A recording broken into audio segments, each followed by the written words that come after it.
Hi friends, வணக்கம். நான் ஜெயா பேசுகிறேன். இனிய இல்லம் ஜெயா. புதுசாக பார்க்குறவங்க என் சேனலை சப்ஸ்கிரைப் பண்ணிடுங்க, ஷேர் பண்ணுங்கள். பெல் பட்டனை அழுத்தினீங்கன்னா என்னுடைய வீடியோஸ் எல்லாமே நீங்கள் பார்க்கலாம். ஓகே, இன்றைக்கி ரெசிபிக்கு போகலாமா? கருணைக்கிழங்கு பொரியல், வறுவல், எது வேணால் சொல்லலாம். டீப் ஃப்ரை, அதுதான் இன்றைக்கி பார்க்க போகிறோம். கருணைக்கிழங்கை நல்லா பீஸாக அரிஞ்சு வச்சுக்கோங்க.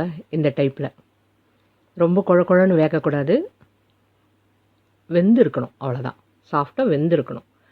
அந்த மாதிரி ரெடி பண்ணி வேக வச்சுக்கோங்க.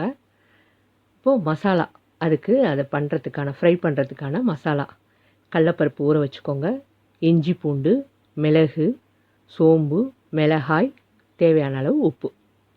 இப்போ கடலப்பருப்பு ஊற வச்சு அதை ஃபுல்லாக மிக்சியில் எல்லா சாமானையும் போட்டு அரைச்சி விழுதாக எடுத்து வச்சுக்கிட்டாச்சு.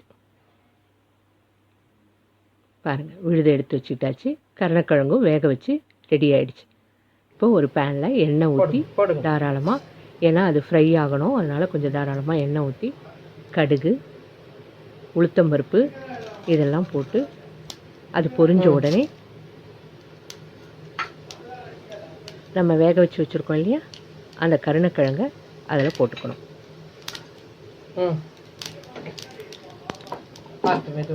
ஓரளவுக்கு உளுந்து பொரிஞ்சிருச்சு. இப்போ நம்ம அந்த கருணைக்கிழங்கை போட்டுக்கலாம். இப்போ நம்ம ஒரு விழுது அரைச்சி வச்சுருக்கோம் இல்லையா, கடலப்பருப்பு ஊற வச்சு மிளகு எல்லாம் போட்டு இஞ்சி பூண்டு, அந்த விழுதை அந்த பொரியல் மேலே போட்டுட்டு தண்ணி ஊற்றக்கூடாது. அது ஃபுல்லாக நம்ம இது ஃபுல்லாக விழுது ஃபுல்லாக அந்த காயில் படுற மாதிரி ஃபுல்லாக பெரட்டி அந்த ஆயில்லையே அது நல்லா வேகணும். பார்த்திங்கன்னா இந்த மாதிரி ஒரு டீப் ஃப்ரை கருணைக்கிழங்கு கிடச்சிரும்.